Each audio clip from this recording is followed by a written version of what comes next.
Welcome to the Resilient Mindset Podcast, an exciting new podcast by Resilience Queen, Justine Martin. Justine is the owner and founder of the Resilient Mindset, a division of the Justine Martin Corporation. Justine draws on her years of experience and knowledge, consulting with clients to develop and sustain a positive mindset.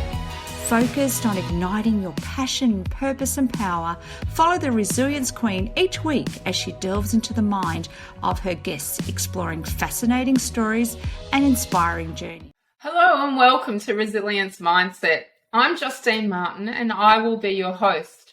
I'm known as the Queen of Resilience. This episode I'm going to talk to you about my journey of overcoming all the adversities that I've faced and what makes me known to everyone as that Queen of Resilience. So my journey started, as most do, right back when we're children. And my mum was diagnosed with breast cancer when I was around about three and a half years of age. She was 27. My brother and I went to live with my grandparents for a period of time, which was, I think, up to around about 4 months. And they lived in New South Wales, they were in Sydney, and we lived in Victoria. So it was very challenging for us as young children to be away from our parents for such a long period of time. Mum then recovered enough to look after us, and we went back to live with Mum and Dad. And unfortunately, their marriage broke down.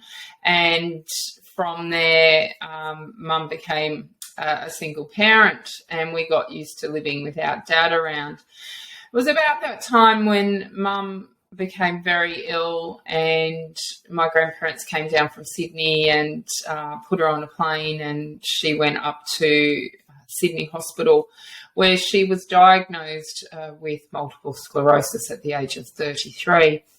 So my brother and I, again, were living with my grandparents, and it was a testing time. They tried the best that they could with the abilities and the resources that they had. We were with them for around about 12 months. Mum became well enough to look after us again, and she got a job in northern New South Wales in a little mining town called Emerville. And she went up there to work for 3 months. And again, my grandparents stepped up, and my brother and I continued to stay with them. So my nana became my second mum, and I had a fantastic rapport with her. Then we moved up to Glen Innes, which is close to Emerville, and we were only supposed to be there for 12 months, and we ended up leaving. Well, I left 23 years later, and my brother still actually lives there. I then, when I was up in Glen Innes, I was my mum's carer for a long period of time, and until it got too much and I had to put her into a nursing home, in the MS home in Sydney, and unfortunately she passed away some 4 years later from complications from MS. So we were always told that we would never get MS, that MS is not hereditary. Then I became quite ill at the age of 39 and had to go see a neurologist. And I asked the neurologist if it was MS, and I was told no, it wasn't. And I had lots of brain scans and MRIs, and I had all these white spots in my brain. And there were certain functions that I couldn't do anymore, like count properly, multitask. I was exhausted all the time. I had such bad fatigue, and it was making work very, very difficult. Anyway, then in March 2011, I was diagnosed with MS, and my world crashed. Within about 4 weeks of being diagnosed, I was told I'd never be able to work again. Now, I've always had a very strong work ethic, and to be told that you can't contribute by paying taxes and that into society was absolutely devastating for me. How could I have a disease that my mother died from complications from? How could it have happened to me? Why was it me? Well, why not me? What made me so different to everyone else? Absolutely nothing at all. So I went from a high-paying job to absolutely nothing overnight. I was engaged at the time to a man that lived away. He worked away. He lived away. He was a FIFO worker in the mines and was home a limited amount of time. And we made the decision, we were living in Perth at the time, to move back to Victoria, where my family were. And we're over here around about 11 months. And he turned around and told me that me having MS would affect his goals and dreams in life and that he was leaving me. And I hit rock bottom again, thinking, who's ever going to want me? Again, why me? What did I do to deserve this? And had a good hard look at my life, because when a relationship breaks down, there's always faults on both sides, and I wasn't blameless in it as well. I wasn't doing anything to help myself, and so that was a big wake-up call. Then in 2013, I noticed something wrong with my heart, and I went to the doctors, and it turned out that I had AF, so atrial fibrillation. So my resting heart rate was around about 155 beats a minute, which, a lot of people actually get, and it can be controlled with beta blockers, but unfortunately a lot of medication doesn't work on me, and they couldn't control it. So I ended up having to have the first pulmonary vein ablation in 2013, where they burn the inside of the pulmonary vein. They punch a hole into your heart and burn the inside of it, and then they spot welder around the outside. And I was told that if it didn't come back in 12 weeks, I would be good to go. I was competing in Olympic weightlifting. I was a masters Olympic weightlifting competitor, and it came back. And it came back with vengeance at 214 beats a minute, and the world was looking pretty bleak. Got rushed into emergency by ambulance and was told that the first operation had been a failure and that I would need another one. So then in 2014, February 2014, I went and had my second pulmonary vein ablation and hemorrhaged after both those operations, but I was good. I was feeling all right. And then I noticed that it felt like my heart was skipping a beat. And it wasn't as if there was a cute guy standing in front of me. It was missing beats quite often. And I went back to my cardiologist, and he said, we've been in there, we've messed around with it a couple of times. It'll settle down. Well, it didn't settle down. It continued to get worse. And 18 months later, I was back on the operating table having a front wall ablation. Now, the average person misses about 25 beats in a 24-hour period in their heart. And here I was missing 1 in every 5 beats. Unfortunately, after that, I got pericarditis, which is inflammation of the heart lining, and I was extremely ill. And they called in all the family, and that was a scary time. But I fully recovered from that, which was great. And while this was all happening, I'm going to skip back a little bit here. When I was diagnosed with MS, my neurologist said to me, you better find a hobby. You're going to have a lot of time on your hands, and you won't know what to do with yourself. So I'd always wanted to learn how to paint, and I thought, well, I'll go to an art studio. Now, I had a girlfriend in Perth that actually owned an art studio, and that was okay. I thought, all right, I'll be able to walk in. It'll be fine. No. For 3 months, I'd drive there every week and I'd park outside and I could not walk in. My anxiety was through the roof. My world was crumbling and I just couldn't walk in that bloody door. Anyway, there was one particular day I'd sat outside. I was sick of driving home in tears. I was so angry at myself, and I thought, well, just go inside. What's the worst that can happen?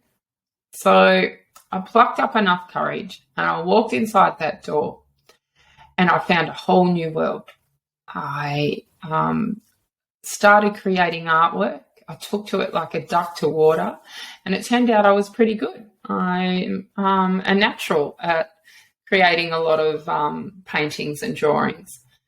So that gave me something to fill up my days with, learning how to paint, learning how to draw. And then when we moved over here in December 2011, the following year I joined an MS Art painting group, and I joined a community college just to get some socialisation, to learn more about painting and drawing, but also for the social aspect of it. I've gone from, being very, very social to seeing no one. I'd drop my daughter off at school and I'd wait for her and go back and pick her up. And, quite often she was the only person that I saw for days. So it was really good for my mindset to push myself to go to these classes and to meet other people. One class I was the youngest by about 25 years, I think, but that didn't matter because I was still there and I was still communicating with people. So we'd been here about 4 months, and I entered the Drysdale Easter Art Show with one of my paintings, and it sold. And that was a pivotal moment for me. It's like, oh my God, someone thinks enough of my artwork that they could actually hang it on their wall and that they would, pass with their hard-earned money. And then I thought, I can still contribute to society. I am contributing with art and culture, and also I could build a business from this. So in my previous life, as I call it, I've had lots of different careers. I've owned my own fashion boutique. I've done every multi-level marketing business that there is on the planet. But they all taught me how to self-promote, how to self-market yourself, how to make money with not much cash flow behind you. So when it came to my art business, it was like, okay, well, I'm going to register a business, which Just Art was registered, and I'm going to start selling some things, selling some paintings, selling some sculptures, and I did. And then I was very blessed to be handed the wall space in a very large cafe in Drysdale, Victoria, Australia, and I still run the art space, or the wall space in there with my art, and it's known as Just Art Gallery. And it's just exploded from there. My artwork during commissions. I'm now a multi-award winning artist. I've entered so many exhibitions and art competitions that I've won, and I've been very, very blessed from that. And things were going really, really well. I bought a new home, but the day that I got the keys to my house was the day that I found out that I could potentially have cancer.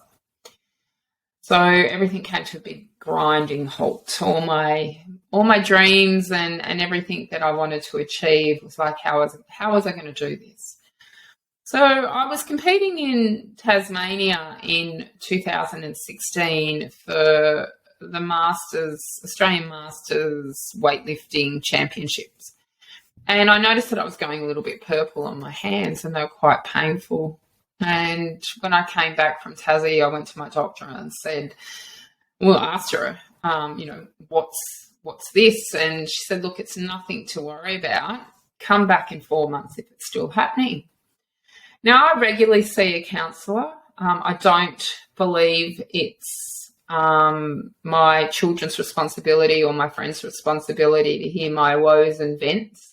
They have enough going on in their own lives. And, some things I just don't want them to hear. So I was seeing my counsellor and told her and showed her the photos that I'd taken of my hands. And she asked me if I was happy with what the doctor had said. And I'm like, well, no, I'm not actually. She said, well, I suggest that you go and find a second opinion. And I did. And my neurologist started me on blood work and everything as well. And then booked me into a rheumatologist. So he thought I had a thing called lividio reticularis and sent me off to the rheumatologist. And then I was booked into a dermatologist and a haematologist, all within about a 4 to 6 week window from each other. So I went off to the rheumatologist, and he looked and said, well, it's nothing connective tissue related. So what can cause libido is rheumatoid arthritis, lupus, or lymphoma. So he ruled out the lupus and the rheumatoid arthritis. Now, when you've got MS, you tend to forget that other things can go wrong as well, because MS is such a big thing to handle that we forget that our body can actually crash and burn from other things. So I walked out of there going, okay, I don't have lupus and I don't have rheumatoid arthritis, but oh my God, does that mean that I've got lymphoma? So he suggested that I go to the dermatologist to confirm it, and I was booked in anyway. So off I went about 10 days later. And she took one look at my feet. So by the time I got in to see everyone and that, it was around about September. So they were taken from June through to September to actually get appointments with medical professionals. Nothing ever happens fast. And when I first had the video, it was happening at about 12 degrees or less. It had gone up to around about 19 degrees and was no longer just affecting my hands and my feet, but my nose would go black, my chin, my neck was all black, and my ears were very dark black when the room temperature or air temperature was 19 degrees or less, which made it extremely difficult to walk outside in Victoria with how cold our winters are and having to have the heater on all the time. So the video is the small blood vessels under the surface of the skin, and they clot. And if you don't warm up that part of the body, it can cause necrosis, and the tissues will actually die. So it's very scary. And so I'm at the dermatologist, and she looked at my feet, and I said, well, I don't need to do a biopsy. It's definitely libido. And then the world just started spinning for me, thinking, oh, God, I've got lymphoma. And she said, oh, when was the last time you had a skin check done? And my former GP had done one a couple of years earlier, and I explained that to her. She said, oh, we're here now, and you've got your gear off. Let's, do a mole map and have a look. And I'm like, okay, fine. Not expecting anything. Anyway, there was 2 spots on my face, and she said, I think we'll burn those off. And there was a little mole on my lower right leg, and she didn't like the look of it. She said, oh, well, we'll just do a biopsy with that. I'm like, okay, no worries. Wasn't worried about it. And she said that the results would be back in the next 10 days, not to worry. It'll all be good. All right, and I didn't worry. Not even 24 hours later, I got a phone call, and I was standing in the middle of a shopping centre when the nurse rang, and she rang and said, you've got melanoma. And I'm like, I fucking got what? She goes, oh, you've got melanoma. I said, no. Here I am telling the nurse, no, I don't have melanoma. I'm supposed to have lymphoma, not melanoma. She goes, oh, no, I'm sorry, you have, and you're going to have to come back in and have more of your leg cut out and contained. And I was just in shock. Oh, my God, here I was standing in a shopping centre, and someone had just told me that I had cancer. So I went straight back down to my GP and got in with him and said, well, is this why I'm going purple? Is this the reason for the video? And he's like, explain to me, no, Justine, that's an entirely separate issue.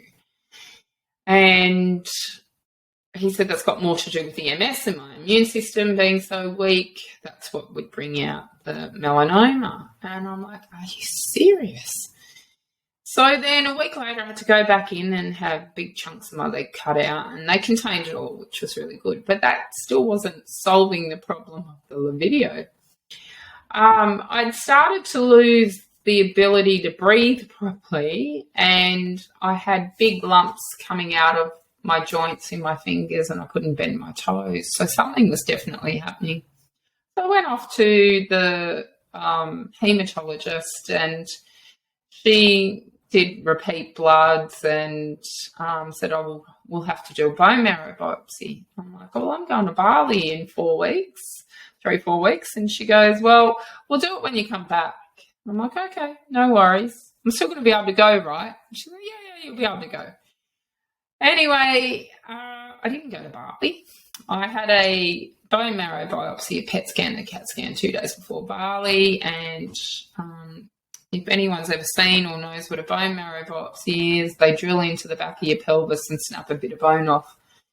So there was no way that my auntie, who is like my surrogate mother, was going to even let me travel. She's like, there's no way you're going to a third world country with a hole straight to your bone and you'll end up with a major infection and die. And she was probably right. Well, she was right. So I couldn't go. And then the results came back from that I indeed had lymphoma, but they couldn't tell me what type. They'd have to send it off for more testing. I didn't realise that there's about 40 different lymphomas, if not more, and trying to work out which one it was for the correct treatment.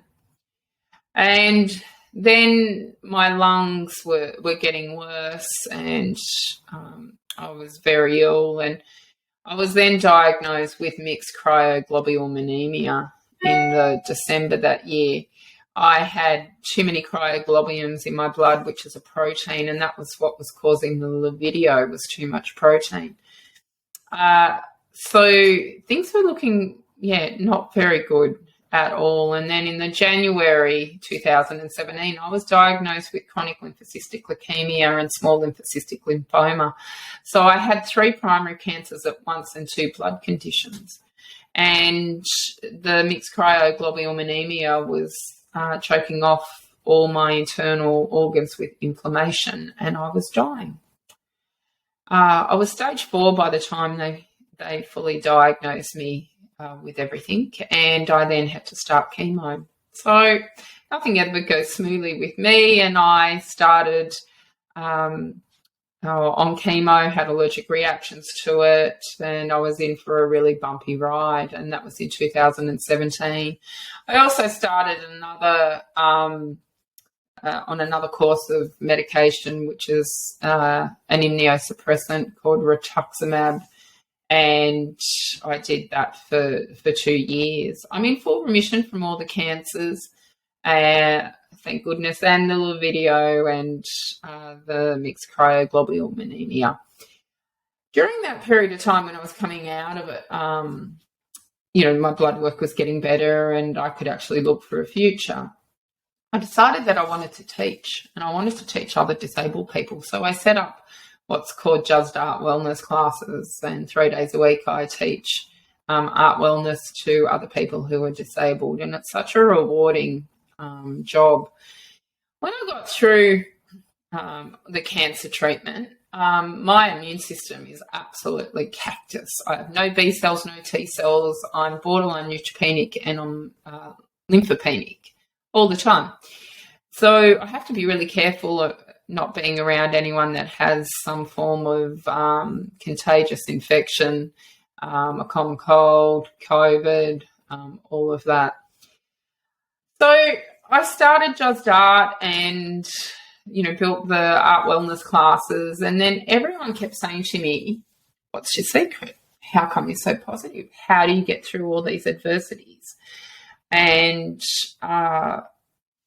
most people would crumble with what you've gone through. So I didn't know the secret back then. I didn't know. I was just doing me. I had to sit down and go through everything that I do on a daily basis, physically and mentally, to find out what makes me me and what is the secret to it all. And I have broken all that down and worked out what it is. And now I'm a resilience consultant, and I help other people get through their adversities.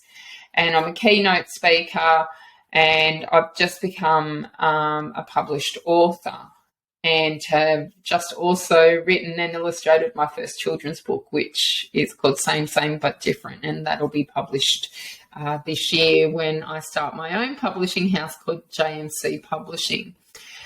I also have another business which is called Van Gogh Decals, and that's my artwork on large decals for caravans and camper vans and mobility scooters, and wherever you want to put them, you can put them on your car, on your house windows, absolutely everywhere.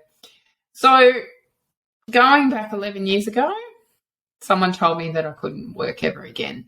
And if I'd listened to that person on what that was their belief, I wouldn't be here today. I wouldn't be doing this podcast. I wouldn't be writing books. I wouldn't be painting. I wouldn't be helping other people. I'd be sitting in my little four walls. My home had become a sanctuary, but it had also become my jail. I looked and wanted a brighter future. It wasn't going to be the same as what I'd already lived. My body was different. My life would be different. And I had to modify in order to make that happen. So here I am now doing podcasts with the Resilience Mindset podcast, and I will be interviewing other people that have faced adversities, whether it's in business, whether it's in their own personal lives, and seeing what their secrets are. So hang on for the journey. It's going to be a fantastic ride as we each week launch a new episode on resilience mindset. If you've ever got any questions, you can direct them straight to me at hello@justinemartin.com.au. And I'm only too happy to ask. If you're looking for if you're looking for someone to help you with the adversity that you're facing, by all means, get in contact. I do consulting via Zoom, and I have a couple of programs as well. Anyway, take care until you tune in for episode number 2.